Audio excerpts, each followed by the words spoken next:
Parte da maior comunidade de psicólogos concurseiros do Brasil. Para conhecer os nossos cursos, acesse www.psicologianova.com.br ou @psicologianova no Instagram.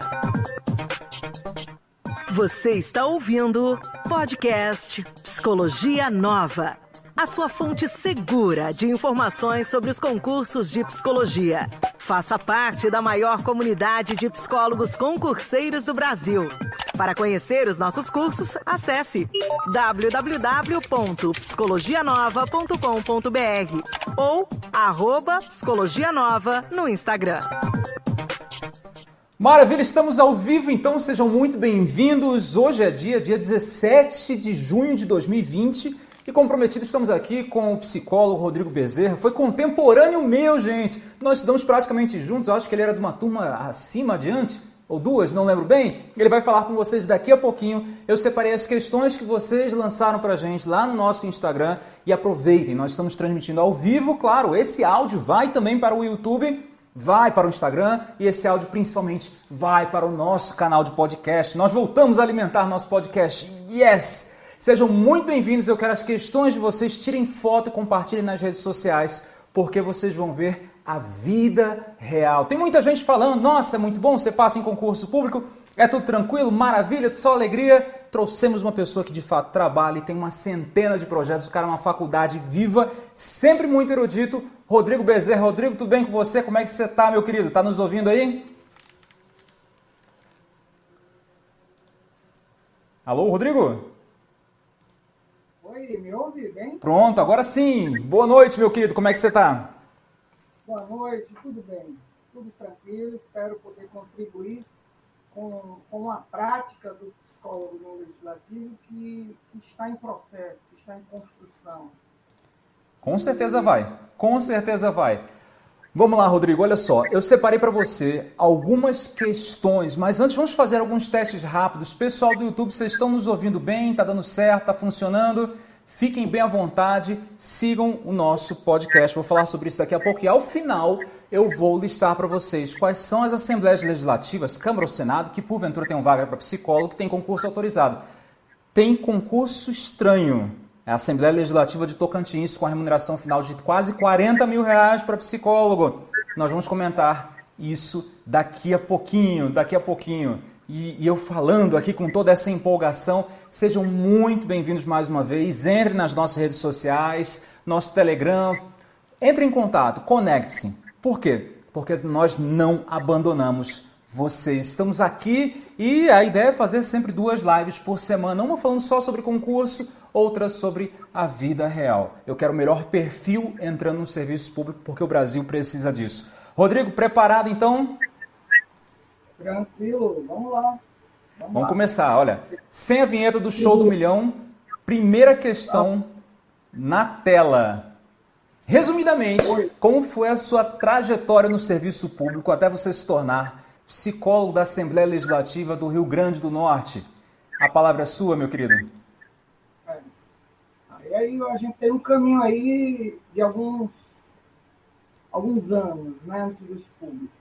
Interessante que meu primeiro vínculo no serviço público foi como auxiliar técnico no Poder Judiciário, um concurso grande que teve, acho que em 2001, demorou 2 anos para ser homologado, e aí eu assumi na comarca de Touro. Eu só passei, infelizmente, 10 dias.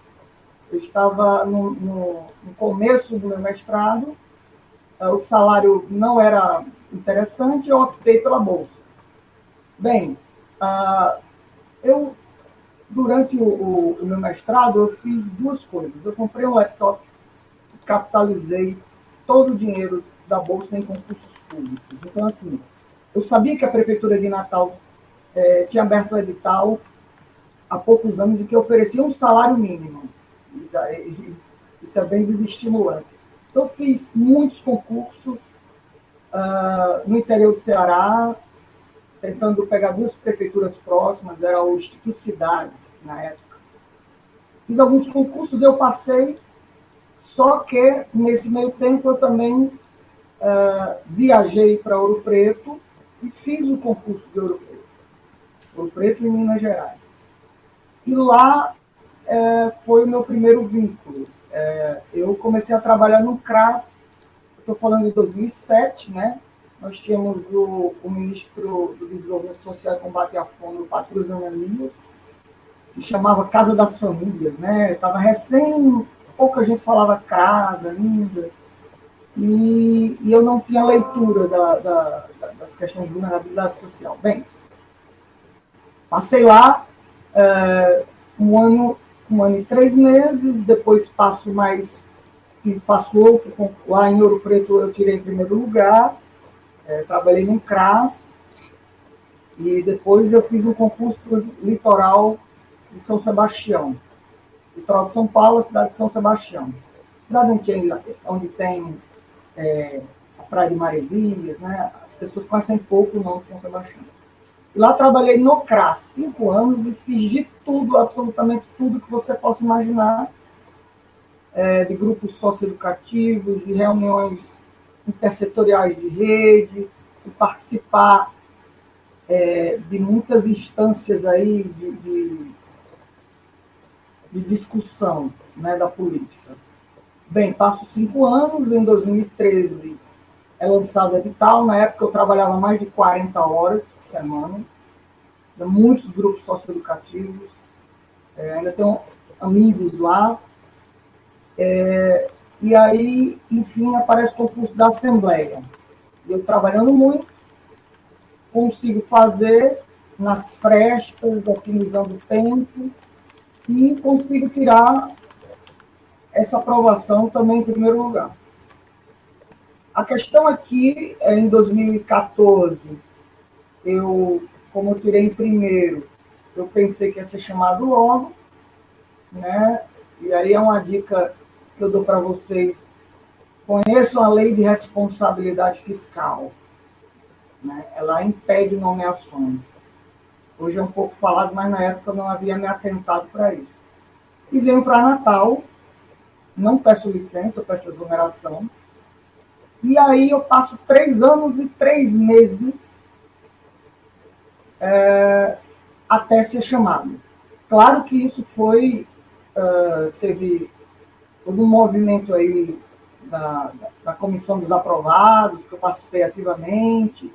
Nesse meio tempo eu tive 3 vínculos na prefeitura, uma na Centas, que é a Secretaria de Trabalho e Assistência. Eu trabalhei na pasta, num Centro Público de Trabalho, Emprego e Renda.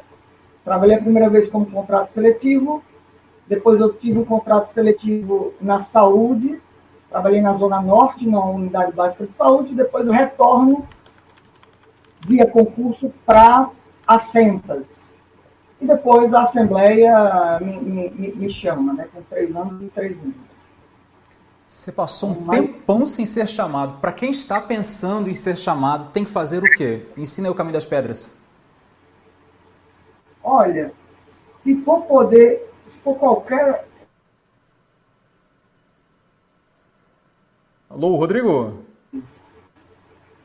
Tá Rodrigo está nos ouvindo? Acho que o sinal do Rodrigo caiu um pouco. Vamos esperar ele voltar. Voltou. Voltei? Voltou. Pronto. A dica que eu dou é: conheçam sobre a lei de responsabilidade fiscal. Veja se está no limite prudencial, né? A nossa luta foi uma luta muito intensa. Conversamos com presidentes à época, com procuradores gerais, com diretores gerais. Fizemos protestos, enfim, foi uma luta bastante árdua e cansativa. No final estava bem extenuado, mas enfim, já passou, né? Passou, deu certo. Vamos para a segunda questão? Como diz o Pepe Escobar, estou no Deep State agora. Tem muita gente que passa e acaba não sendo chamado, inclusive algumas situações, como no caso da CLDF aqui, não sei se você está acompanhando, o pessoal está demorando pra caramba a ser chamado, então a Covid acaba sendo utilizado como uma desculpa. Não, espera mais um pouquinho. Você deve ter passado muito por isso, deve ter ouvido um monte de desculpa que você sabia que não procedia. Sim.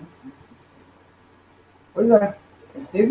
Bem, hoje a Assembleia é uma outra Assembleia, né? De 2015 para cá, nós temos um presidente que fez uma reforma administrativa, um planejamento estratégico, modernizou muitos processos, e deu transparência.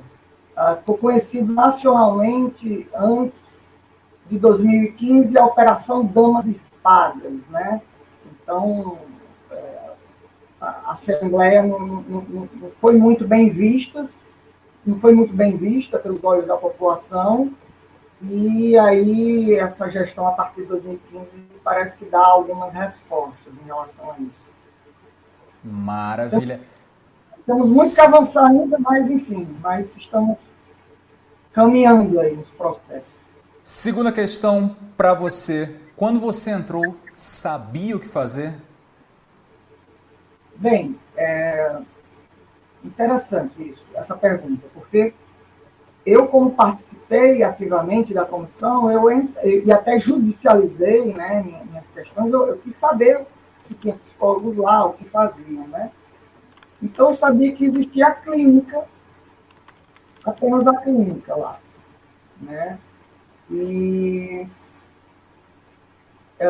eu estava resgatando, né, nessa live, minha produção, eu já me aproximo da psicologia política em 2014, 2013 e 2014, com algumas leituras em outras áreas, e eu começo a tentar delinear, mesmo que seja teoricamente, uma atuação desse campo que é novíssimo, que é a psicologia política, né? Uma atuação, se pega minhas duas produções no Congresso, ela fala da construção do indivíduo democrático e do esquecimento da política, no sentido de um mecanismo aí de qualidade democrática das instituições. Então, já era meu campo de interesse. Então, eu sabia que era alguma coisa da clínica, né? Quando eu entro, até porque o edital, eu acredito que a maioria dos editais, eles têm essa relação instituída de uma visão do psicólogo ora clínico, individual, ainda de uma atração individualizante da clínica tradicional, curativa, né? Ou uma perspectiva organizacional, né? Dentro de uma instituição muito complexa como aquela. Mas aí a gente pode falar um pouco sobre esse meu começo, né? Que eu fico meio dividido entre a organizacional e a saúde, né? Estava sendo implantado um programa de qualidade de vida, havia uma mudança absurda do recursos humanos para uma gestão de pessoas, né? Havia ainda um conteúdo muito cartorial antes, né? Enfim, teve algumas conquistas e alguns retrocessos também, que eu acho que a gente pode discutir um pouco mais à frente nessa atuação profissional. Maravilha! Você chegou num momento de mudança muito forte, então, da Assembleia Legislativa do Rio Grande do Norte. Para quem não lembra, você está tomando o quê, Rodrigo, por falar nisso? Ô, isso aqui é o melhor, fazer um merchan. Vai lá. É o melhor licor de jabuticaba do Brasil. Só não é bom para voz. Pois é, só não é bom para voz. E não cura a Covid. Ele é de Ouro Preto. Ele tem uma fórmula centenária e ele é vendido em Ouro Preto. É o melhor licor de jabuticaba do Brasil. Fica aí a dica, então, para quem gosta de licor. Rodrigo, terceira questão para você. Quando vai ter concurso? Quanto ganha um psicólogo legislativo? Palavra sua, amigo. O que eu posso falar é que hoje estávamos em via de constituir uma comissão desse concurso público, né? E foi interrompida em março, desde o dia 17 de março, as atividades normais da Assembleia foram interrompidas, né? Existe ainda atividade na Assembleia presencialmente, mas a formação das comissões ainda não foi implantada, consequentemente, licitações para a empresa, cargos. Bem, tudo isso está bastante em suspenso, né? Até por causa daquela medida da questão de aumento de despesa, né? Pelo menos nessa pandemia, né? Mas isso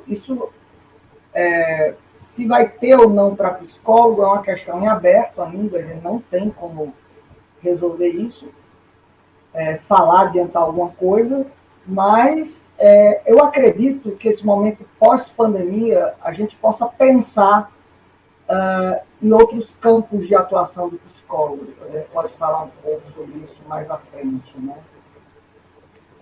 Quanto que ganha? Vamos lá. Nosso plano de carreira, cargos e vencimentos, ele é super novo. Ele contou com a participação ativa dos 15 primeiros concursados. Depois de 1 ano e meio da homologação, entraram 15. Então, ela é de dezembro de 2017. Então, a gente tem uma bela carreira, né? Que o básico, o vencimento básico, inicia de um analista legislativo psicólogo, e aí a gente vai falar sempre em psicólogo no legislativo, eu sempre vou colocar como analista legislativo psicólogo. Eu acho que mais à frente vai ficar mais claro isso. Mas o A1, que é o inicial, o vencimento básico está R$ 7.725,75. E aí tem outras vantagens. Por exemplo, os anuênios, que é 1% sobre o vencimento básico. A gente tem o AQ, que é o adicional de qualificação. A gente tem incide sobre o vencimento básico, especializações até 15%, né, dependendo da carga horária, é 10%, 15% em cima dos vencimentos.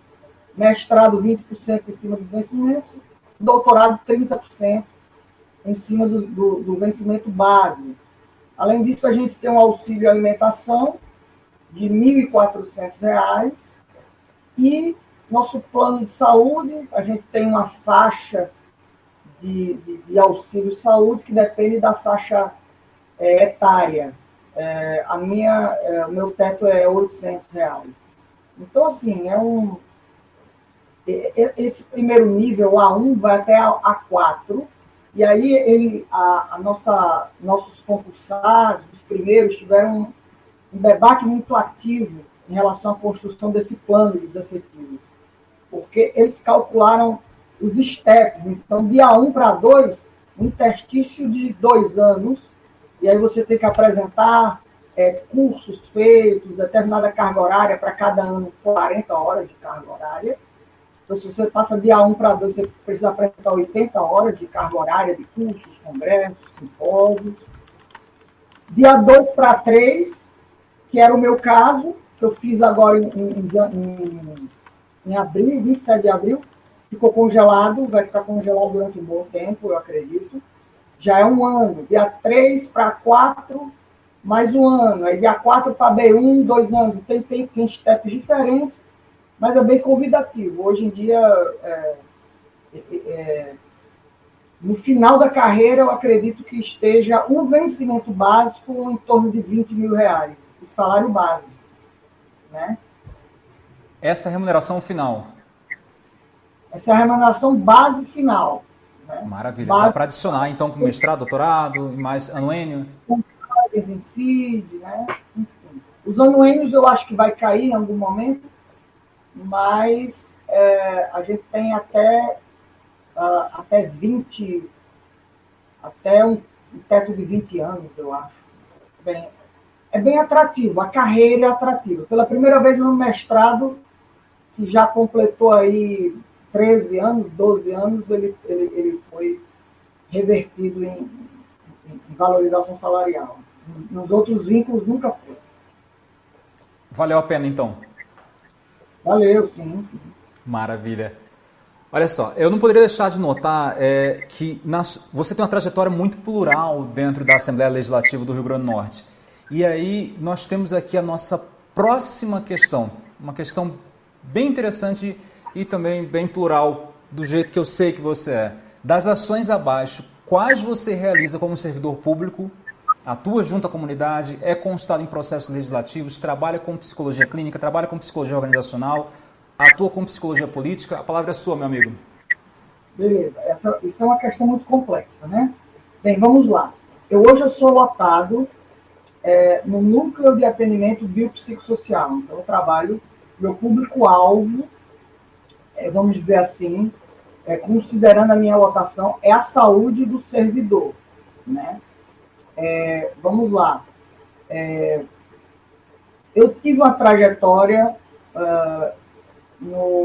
vinculado à qualidade de vida, que é de outro setor, e eu não quis ser lotado porque eu não tenho uma trajetória de organizacional e também não existe uma rotatividade de uma trajetória aí. Mas eu participei da qualidade de vida. Então, assim, a gente colocou alguns termos aí que são frutos da nossa conversa prévia, né? Vamos lá. Para entender, as pessoas entenderem, pelo menos mais ou menos como funciona uma Assembleia Legislativa. Nós temos uma sede, né, da Assembleia Legislativa, mas temos 5 prédios, que são os anexos, né? Tem servidores também da Assembleia Legislativa, né? Nós temos aproximadamente uns 85 provenientes desse concurso, de vários cargos, né? E é um poder, como todos devem saber, que tem muitos comissionados. Existe essa natureza desse vínculo aí do comissionado. Existem efetivados, ou seja, de órgãos públicos, ou bancos extintos, enfim. Existe uma estrutura ainda e ela convive com os concursados, né? Enfim, é interessante isso que, de vez por outra, um concursado é chamado de colaborador. E ele está trabalhando na Havan, né? Somos servidores públicos, né? Então, assim, mais do que nunca a gente tem que marcar essa questão de servidor público, né? Ainda mais nesses tempos, né, de servidor público, né? A gente ouve o ministro da Economia falar que já colocou uma granada no bolso do servidor aí para 2 anos, como se fosse um inimigo, né? E muitas pessoas, a gente ouve muito esse discurso, né, do servidor público, que não faz nada, enfim. Bem, existe a Assembleia Legislativa tem algumas ações, como a Assembleia e Você, que ela é voltada mais para a comunidade.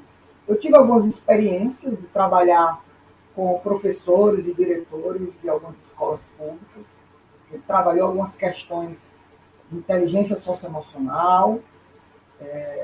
Foi no final de um ano, aí foi algo de uma experiência aí que tivemos. Existe um trabalho da Assembleia itinerante entre algumas cidades do Rio Grande do Norte. E aí a gente tem um desafio, porque quando solicitam a figura do psicólogo, na maior parte das vezes é para dar palestra. Né? Palestras sobre drogas, palestras sobre sexualidade, palestras sobre bullying. Eu, particularmente, acho isso muito instituído e limitante. Eu tenho, na medida do possível, construído uma proposta de articulação com uma proposta que eu fiz com os educadores e com os jovens sobre uma área que eu estudo, que são jogos de tabuleiro modernos, os processos de aprendizagem. Eu discuto muito isso, algumas competências não cognitivas na escola, coisas bem interessantes aí. E eu lembro de uma fala com cerca de uns 130 educadores, secretário de municipal de educação, foi bastante válida em Goianinha, na cidade de Goianinha. Mas, enfim, às vezes a gente prepara algo de intervenção mais ampla, multiplicadora, de trabalho com a rede, e vem de lá para cá a tal da famigerada palestra, né? Enfim. Então, e eu tenho aí também um percurso de montagem de algumas audiências públicas relativas à questão, principalmente, do Setembro Amarelo. Né? Eu acho que mais à frente a gente vai falar um pouco isso. Existe um setor na Assembleia, tem um nome muito pomposo, que é o Centro de Estudos e Debates. É um nome maravilhoso. Ele seguia as audiências públicas. Ele é pequeno, né? Mas eu tenho uma interlocução muito boa com o diretor.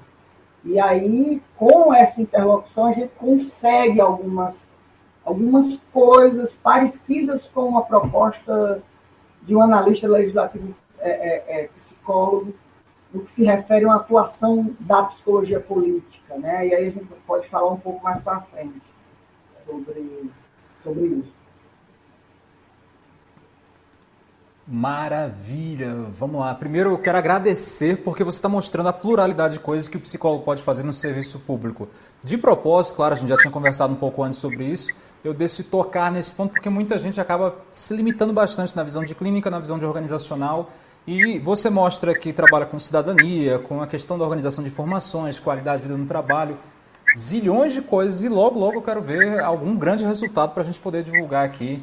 E que você consiga, como a gente tinha conversado antes também, juntar os psicólogos que trabalham na área do Brasil inteiro para fazer um congresso sobre isso, porque é dessas iniciativas pontuais que a gente precisa. Posso passar para a próxima questão? Pode. Vamos lá.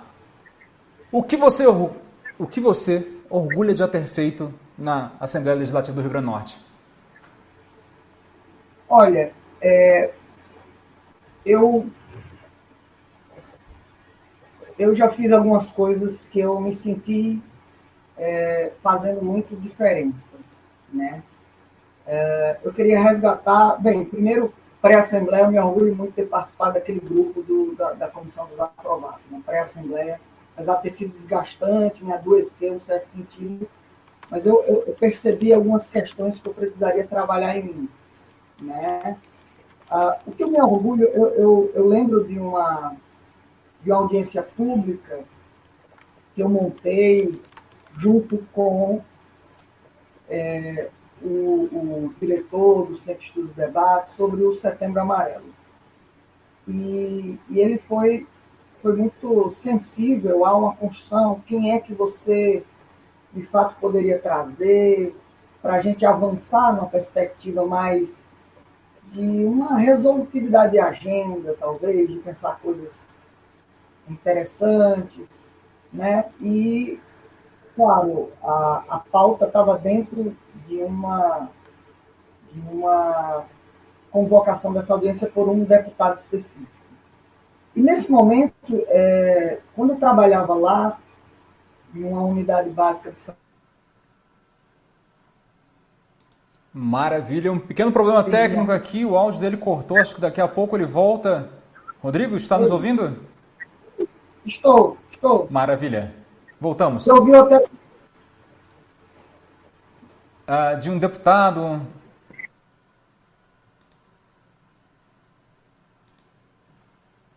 E agora acho que já travou de vez. Gente, alguns comentários só. O Rodrigo vai voltar, isso acontece, talvez a chuva em Natal, não sei se está chovendo ainda bastante. O que vocês notam é uma pluralidade de coisas. E o Rodrigo ele tem uma visão única da realidade. Isso já desde a época da faculdade. Então ele trabalha com conceitos desde a neurobiologia até a psicologia positiva. Então é um dos raros psicólogos que eu conheço que consegue ter uma visão transversal de centenas de coisas. Então se você for conversar com eles, vocês vão ter acesso ao Instagram dele, @Rodrigo da Costa Bezerra. Façam contato com ele. Vocês vão perceber que ele consegue construir a realidade como psicólogo de uma forma um pouco diferente. Ao invés daquela especialidade onde você acaba ignorando tudo que está acontecendo, ele está de olho no processo de tomada de decisão.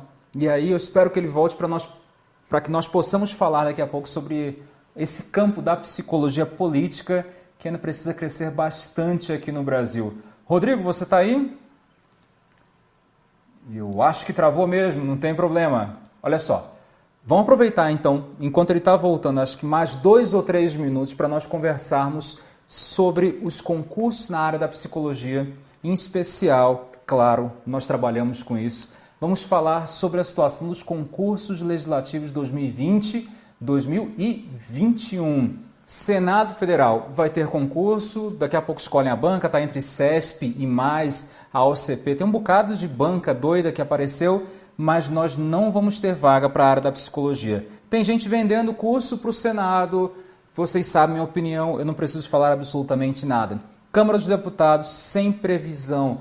2021 vai ter vaga para psicólogo. Isso é fumaça ninja, não tem. Cuidado, cuidado. Tá certo? Então a gente gosta de trabalhar muito com honestidade, né, com os nossos alunos. Se vocês tiverem alguma dúvida, perguntem, por favor. O Rodrigo está tentando entrar. Ô, louco meu, quem sabe faz ao vivo. Ok, vamos ver se dá certo agora. Outros concursos, então, Assembleia Legislativa de São Paulo, um concurso que faz muito tempo que nós não falamos. Presta muita atenção.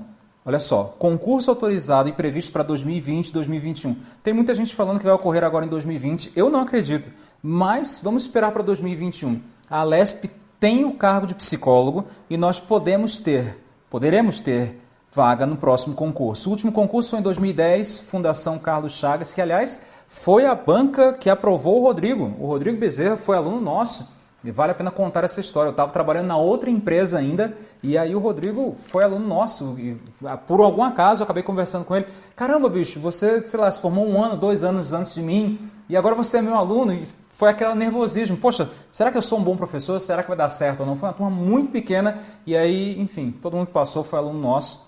E foi uma das grandes felicidades que nós tivemos já na época. Eu sabia que estava no caminho certo por conta de alunos como o Rodrigo. O cara sempre foi muito engajado.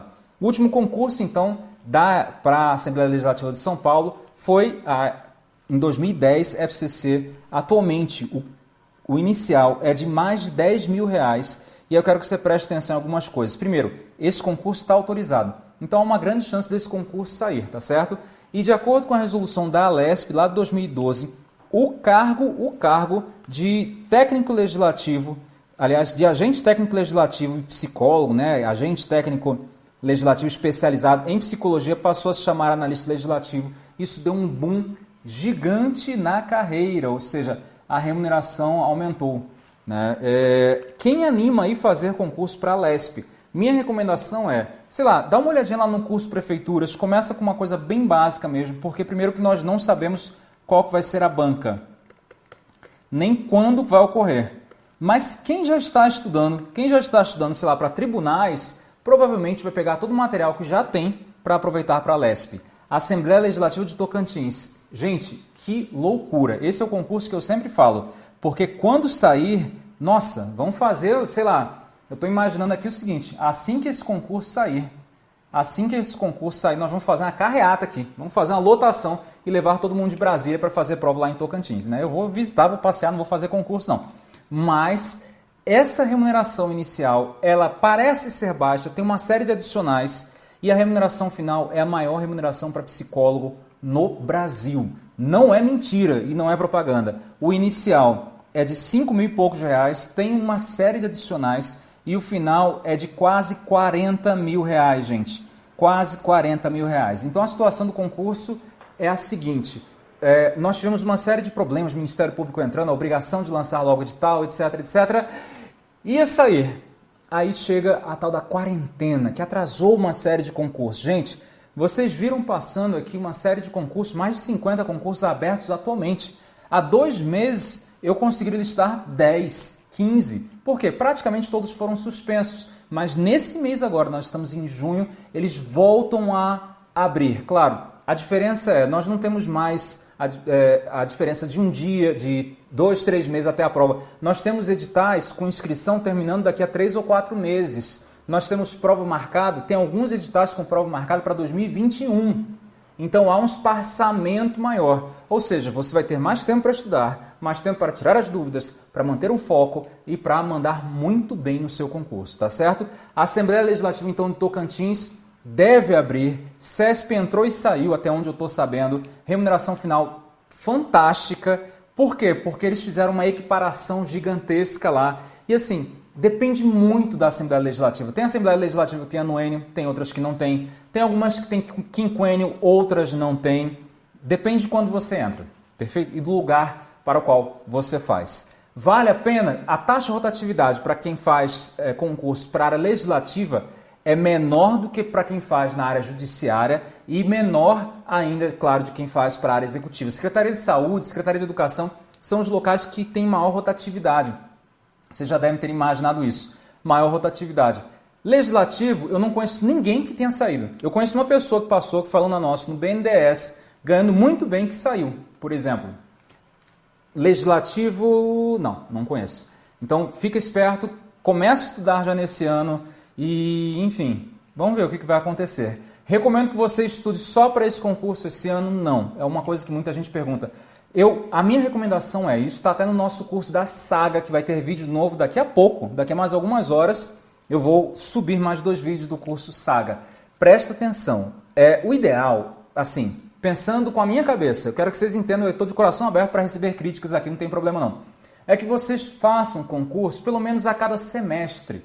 Por quê? Porque a produtividade, gente, de verdade, vamos ser sinceros, se você não funciona assim, tudo bem, mas eu estou falando para o povão, e eu me incluo nisso. A produtividade cai bastante. Quando você não está fazendo um concurso, uma prova por semestre, a tendência é que você esmoreça, isso é normal. Então a minha recomendação está estudando para a Assembleia Legislativa do Tocantins? Não estude. Estude para algum concurso que vai ocorrer agora nesse semestre. Ah, mas eu não vou fazer a prova. Ótimo, eu não falei para ir fazer a prova, eu falei para estudar nesse semestre para uma prova dada. Porque você vai ter disciplina, vai ter um deadline ali, vai ter um material de curso que vai expirar, então você precisa de fato entrar nesse ritmo. Tranquilo? Fica aí a dica e vamos voltar aqui para a nossa apresentação. Temos a Assembleia Legislativa do Rio Grande do Norte, que não tem ainda comissão formada, o concurso está autorizado. O Rodrigo chegou até a falar do inicial, um pouco maior, a informação que eu tive era de quase R$6.000 iniciais. Tem muita coisa aí dentro da Assembleia Legislativa do Rio Grande do Norte, quem sabe vocês passam lá, caso esse concurso aconteça, vamos rezar para que aconteça em 2021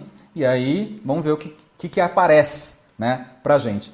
Eu continuei pesquisando outras assembleias legislativas, lembrando que Câmara e Senado não vão ter, tem gente vendendo, tem, mas vocês são alunos do Psicologia Nova, a primeira coisa que vocês fazem é pensar antes de sair comprando. A Assembleia Legislativa de Santa Catarina não tem concurso, a Assembleia Legislativa do Espírito Santo não... Talvez tenha concurso, mas nós não identificamos o cargo de psicólogo na Assembleia Legislativa do Espírito Santo. Gente, isso aqui é grave. A transparência da Assembleia Legislativa do Espírito Santo é a pior do Brasil. De todas as assembleias que eu conheço, é a pior fácil. A Assembleia Legislativa de Pernambuco, sem previsão. A Assembleia Legislativa de Pernambuco, de novo, sem previsão. A Assembleia Legislativa de Minas Gerais, 83 cargos vagos para analista legislativo. O último concurso com validade expirada, porém sem concurso autorizado. E eu tenho que falar aqui uma coisa importante para vocês. Enquanto o nosso colega Rodrigo não entra, deixe-me ver aqui se dá certo. Vamos ver se deu certo, se ele conseguiu entrar. Espera aí, acho que agora deu certo. Está nos ouvindo, Rodrigo?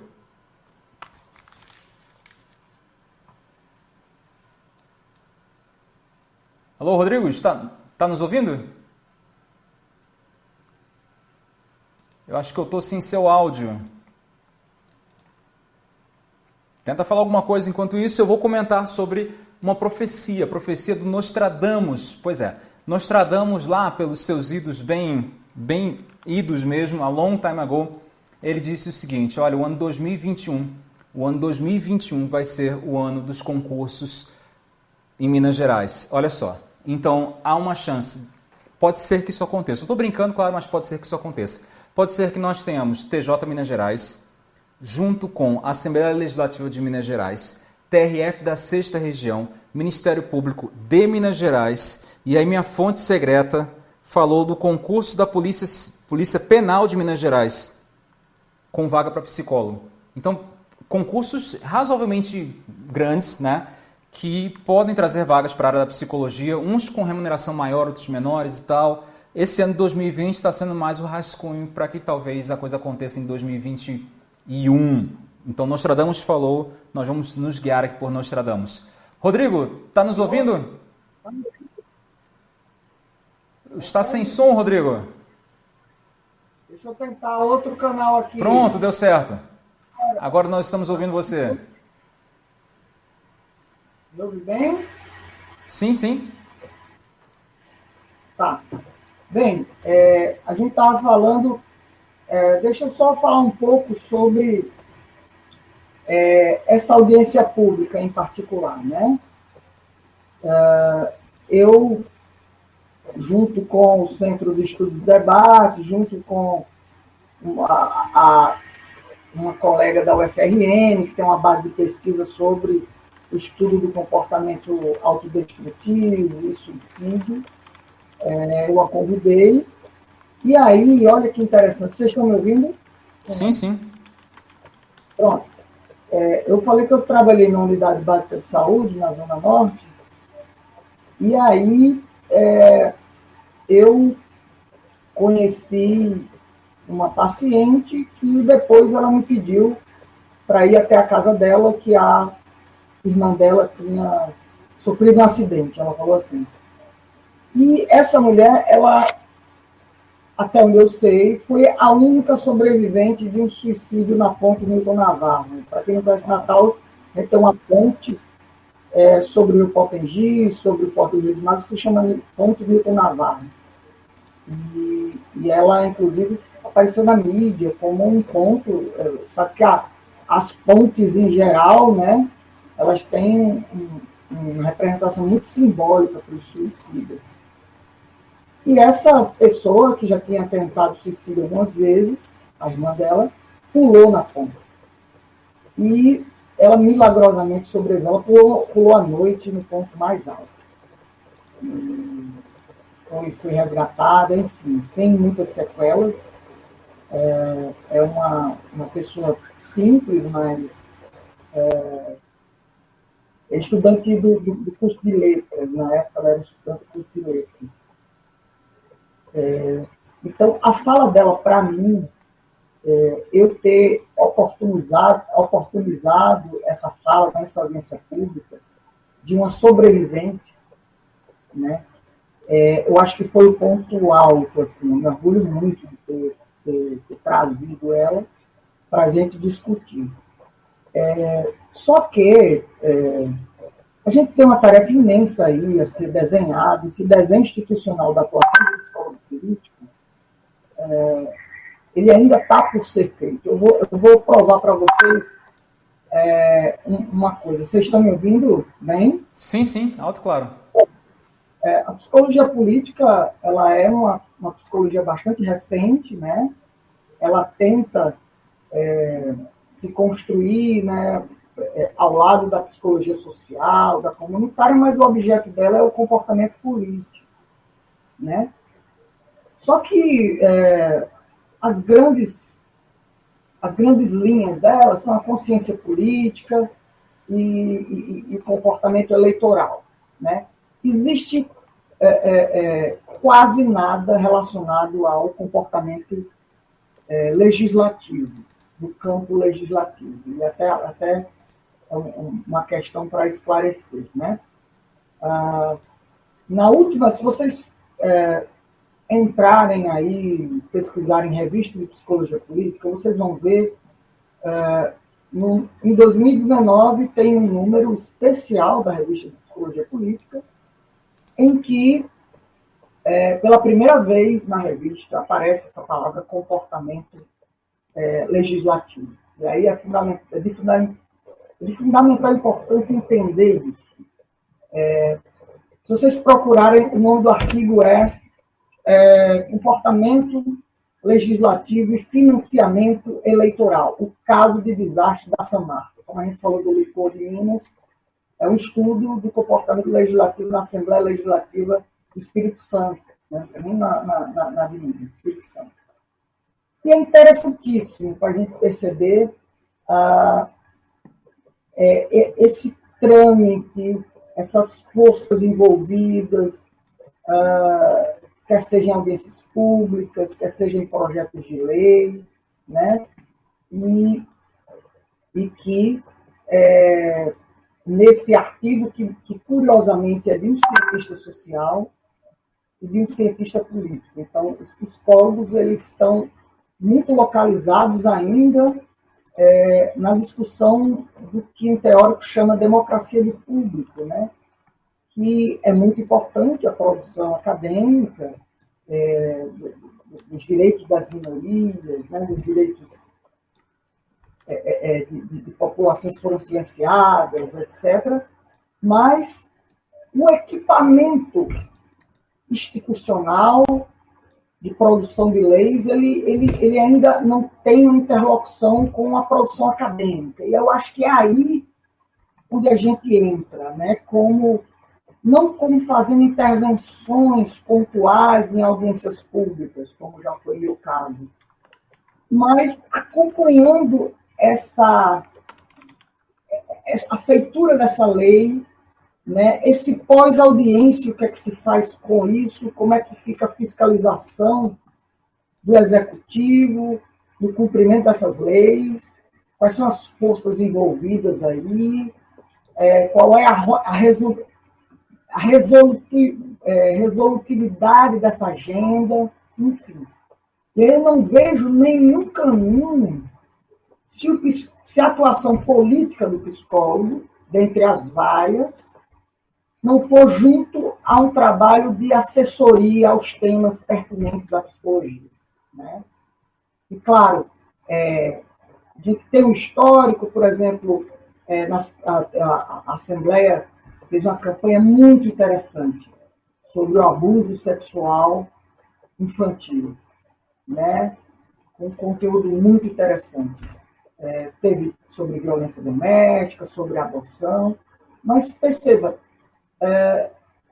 são coisas pontuais, são epifenômenos que acontecem, que é legal, está no extramuro da clínica, mas a gente não está ainda dentro do processo legislativo. Então, o que é que eu penso, né? Eu penso que o comportamento legislativo seja um objeto de produção acadêmica, né, que ela se ligue às comissões de direito, essa produção de saber, e que se desdobre também no controle social dos projetos de lei, da qualidade das audiências públicas. Eu vou dar um dado interessante para vocês. Sabia que na Assembleia Legislativa tem 24 deputados atualmente, né? Comporta 24 deputados. Alguns na sexta, sétima legislatura. Se a gente partir, vamos supor um objeto de pesquisa, se a gente partir do pressuposto que a audiência pública é um dos instrumentos desse processo legislativo, favorece o debate, a construção do diálogo, da diferença, a gente poderia observar que tem parlamentares que utilizam mais isso do que outros, né? Que isso poderia ser um indício de uma qualidade democrática. E se eu disser que tem deputados que estão talvez há mais de 20 anos, 25, 24 anos na casa, e participaram de propuseram pouquíssimas audiências públicas, né? Então, a gente tem que observar, por exemplo, esse comportamento legislativo. Como é que se produz? A gente, na estrutura organizacional de uma Assembleia, os gabinetes dos deputados são unidades administrativas autônomas, né? Então, de certa forma, é meio parecido. Sabe quando a psicologia tem muitas abordagens, e aí você depende também do estilo do psicólogo, quando está na clínica, aquela questão, né? A abordagem mais o estilo, se configura a ética do atendimento, etc. quase que é a mesma analogia em relação à produção parlamentar. Tem 24 tipos diferentes de produção legislativa e, consequentemente, de qualidade democrática. Isso passa absolutamente ao largo da produção da psicologia política hoje em dia. Já participei de alguns congressos, eu já observei, já peguei os anais para ver, tem alguém discutindo qualidade da democracia? Bem, todos os trabalhos, de certa forma, discutem, mas a relação da resposta institucional, a relação do controle social, a produção das leis, essa fiscalização legislativa é totalmente... esse pós-debate das audiências públicas pode se cair em nada muito resolutivo. Né? Nesse sentido, isso não é um trabalho do psicólogo. Vocês estão me ouvindo direitinho? Sim, sim. Só para concluir, porque tem um tema mais à frente, eu já adianto. Você sabe que o pessoal fazer política é algo que os políticos profissionais fazem 24 horas por dia. Né? É famoso as varandas e os veraneios, todo mundo está se divertindo, o pessoal também é político. Então, assim, a gente vem, a questão da qualidade democrática, mais do que nunca, nos convoca a uma atividade muito ativa. Né? Então, a gente tem que fazer um desenho institucional em que a gente não responda à pessoa, mas sim o serviço de psicologia que serve para ser uma consultoria legislativa. Ela foge um pouco disso. Enfim, eu acho que só isso, Alisson, daria uma live inteira. Né? Com certeza. Mas dá para perceber. O que é que... Eu ando muito preocupado nesse mundo pós-pandemia, né? Na saúde mental. Esse é um termo que eu não gosto muito de saúde mental.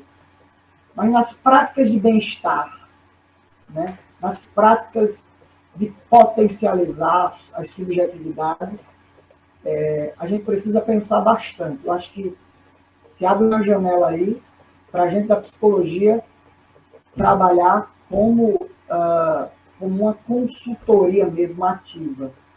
Claro que se envolve, Alisson, um desprendimento, né? Você sabe que a gente tem nosso trabalho, as audiências públicas, muitas vezes em outros horários, que avançam tarde e noite adentro. Então, a gente precisa trazer, só para concluir, Alisson, eu sei que a gente, só para concluir esse ponto, trabalhei numa unidade básica de saúde na Zona Norte, na atenção básica. A Zona Norte hoje, 40% dos óbitos vem de lá. Houve um desmantelamento da figura do psicólogo nas unidades básicas de saúde. Isso é uma questão complexa também, barra pesada também, mas a gente tem que ter uma estratégia de recompor esse quadro, que ele já foi maior. Há 15 anos, existia uma quantidade razoável de psicólogos na Zona Norte, que aos poucos foram vindo aqui para a Zona Sul, foram desmobilizando. E aí, quando eu começo a trabalhar lá, havia um apagamento da figura do psicólogo, né?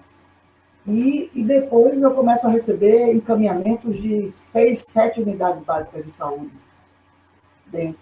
Então, assim, é muito complexo isso, porque, assim, eu até hoje estou aqui com os meus atendimentos, esperando um outro psicólogo voltar, e nada.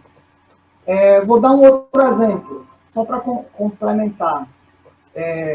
Numa das audiências públicas, as dificuldades no trabalho do campo legislativo, né?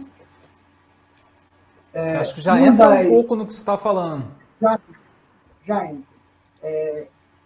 Perfeito. Isso tem tudo a ver com o que eu vou falar.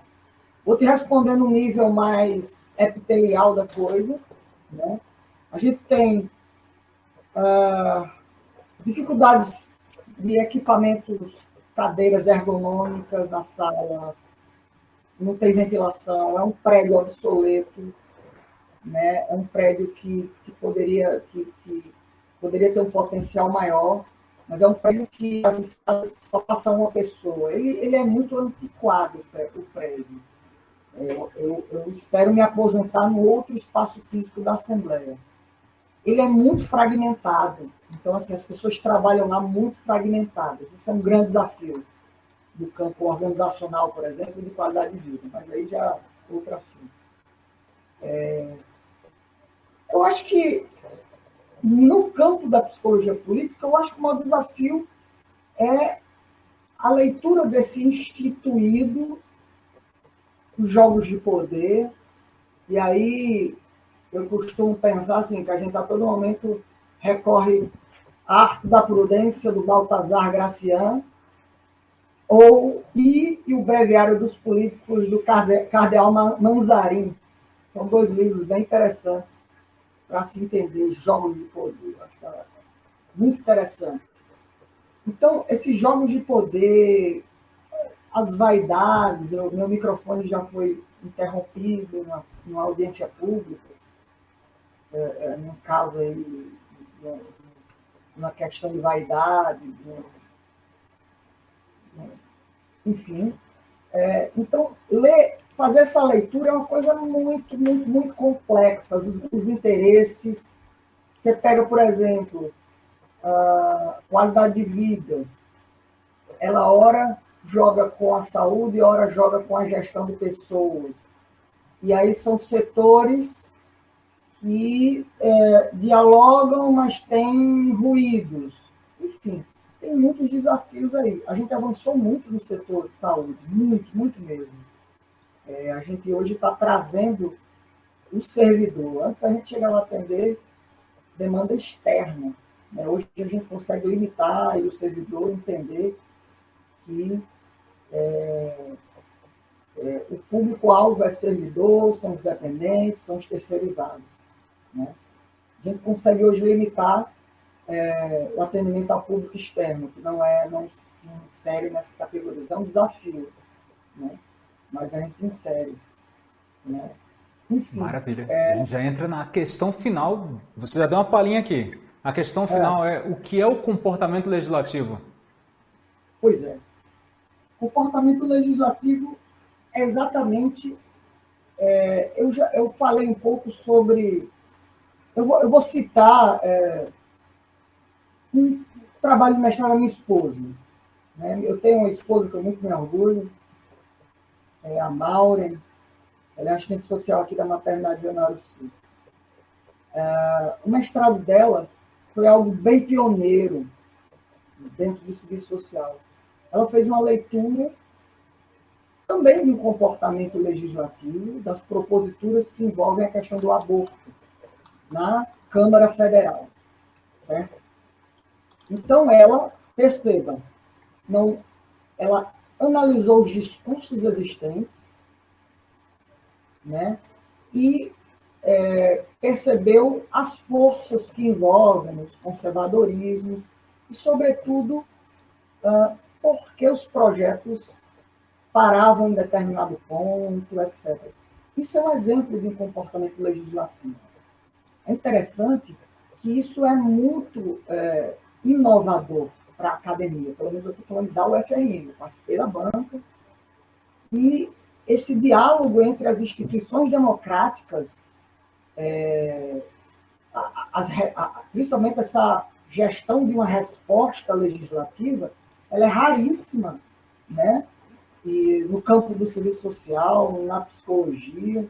Então, assim, a gente precisa incluir, não estou longe de mim, da produção acadêmica, ela tem que incluir o comportamento legislativo. Eu tenho o maior interesse em que a Assembleia faça essa interface com a universidade, com a base de pesquisa, com a produção de conhecimento, com o relacionamento, estamos em Natal, com o Legislativo Municipal, o Legislativo estadual, o executivo, o Estado como um todo.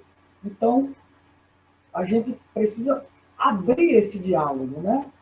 Eu mandei um e-mail para o Conselho Regional de Psicologia, a parte da comissão relacionada à saúde, para iniciar uma conversa com eles. Eu tenho interlocução muito boa com uma contemporânea minha, vai ser super útil para favorecer estágio, mas no campo de um centro de atendimento às vítimas do luto, né? Os enlutados, e também para trabalhar com a questão da prevenção ao comportamento suicida, atendimento aos familiares, enfim. E que vai ser uma capacitação também. A gente tem esse projeto feito, aliás, esse projeto se chama Lei Carol Gonçalves, Carol Alves, com o nome de uma jovem assassinada em Pajuçara, em 2015, que tem um projeto que diz assim, o projeto que essa colega estudiosa do Centro do Luto, ela é da rede, só que ela está numa outra secretaria, ela está na Centes, ela quer ir para a saúde, para aproveitar o UBS com o know-how imenso que ela tem, ela poder trabalhar um centro de atendimento aos enlutados e prevenção, junto com a universidade, para ser um campo de estágio, e aí vai esbarrar numa questão. Potencializar a atenção básica à saúde que está desmontada, esvaziada. Então, assim, a gente tem aí uma tarefa imensa junto aí desse comportamento legislativo para encampar isso aí como uma ação pós-pandemia. Pós-pandemia. Que eu estou fazendo alguns cursos, um deles da Fiocruz, maravilhoso, diz que 1/3 das pessoas que vivenciam situações de desastre, né, atendimento de desastre, desenvolve algum tipo de transtorno, algum tipo de disfuncionalidade. Então, muita gente vai precisar de um atendimento de uma clínica coletiva, perceba, não individual, coletiva. Né?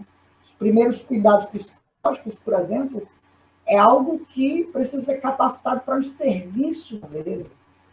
A recepção, os primeiros profissionais, os primeiros cuidados psicológicos, né? Então, assim, um campo enorme aí da filosofia política, da ciência política, da teoria social da psicanálise, que é fantástica também, né? Colocaria aí o Vladimir Safatli, o Christian Dunker, produzindo muita coisa bacana, né? E dialogando mesmo com o comportamento legislativo. Maravilha, Rodrigo. Muito obrigado mesmo pelos seus esclarecimentos. Rodrigo se coloca aqui à disposição para que, caso vocês tenham interesse, entrem em contato com ele. Como eu prometi para vocês, é um dos raros psicólogos que eu conheço que tem uma visão transversal das coisas. Então, vocês viram que o atendimento dele é estratégico, o trabalho dele é estratégico, ele trabalha com uma multidisciplinaridade profunda, tem que ter um conhecimento muito forte de tudo o que está acontecendo para não ser utilizado pela máquina e começar a reproduzir mais inequidades, digamos assim. E mesmo sendo cortado, o microfone dele cortado, vocês veem que ele continua. É a maneira como ele funciona. Esse é o perfil que nós queremos no serviço público, e não só nas assembleias legislativas, nos tribunais também, nas inovações que o Brasil precisa ter. Eu já disse isso numa live anterior e continuo acreditando, vou falar agora na frente do Rodrigo. Eu acho que esse momento da Covid é um momento que a psicologia está olhando para si. Então todo mundo está falando de psicologia, de comportamento, de situações, de problemas, de dificuldades. Então é o momento de nós planejarmos de verdade o que nós queremos fazer. E eu espero que logo, logo eu consiga trazer a presidente do Conselho Federal de Psicologia aqui para nós conversarmos também sobre isso. Rodrigo, meu querido, muito obrigado mais uma vez. Deixa aí para o pessoal o seu Instagram, caso o pessoal queira te seguir. Eu queria colocar algumas questões finais aqui, muito breves. Maravilha. Né? Eu me preocupo muito com a atuação extramuros, extraclínica. Né? Então, nesse sentido, esse percurso, esse desenho institucional do analista legislativo psicólogo, ele está sendo desenhado quase do zero. E esse ano, né, eu vinha conversando com meus pares lá, e seria interessante a gente fazer um evento para ver as boas práticas da psicologia no legislativo, né?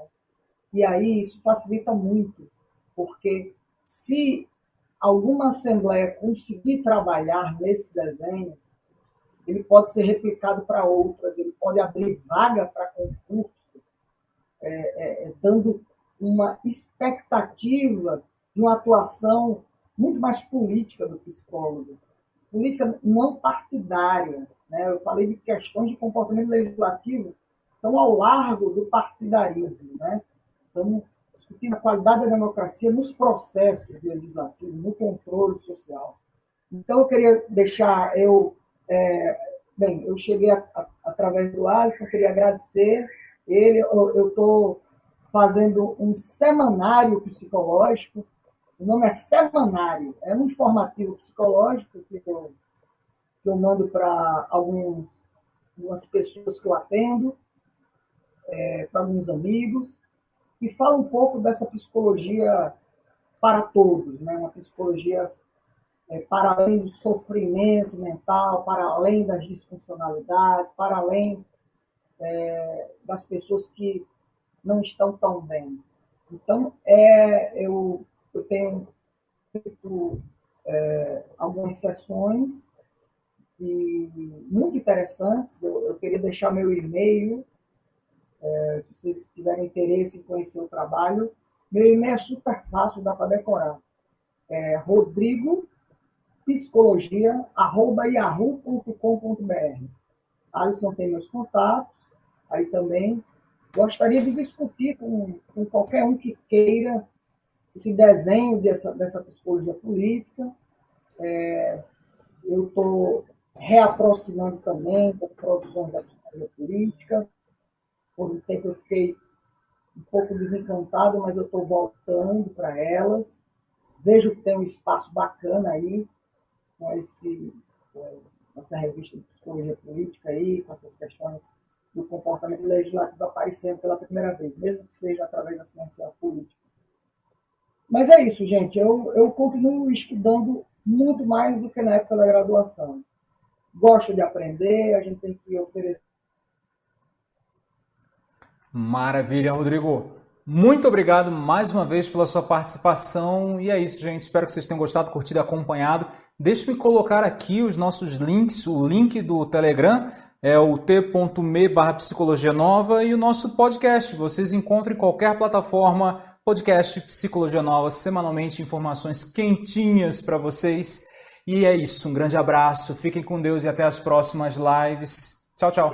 Você está ouvindo podcast Psicologia Nova, a sua fonte segura de informações sobre os concursos de psicologia. Faça parte da maior comunidade de psicólogos concurseiros do Brasil. Para conhecer os nossos cursos, acesse www.psicologianova.com.br ou @psicologianova no Instagram. Você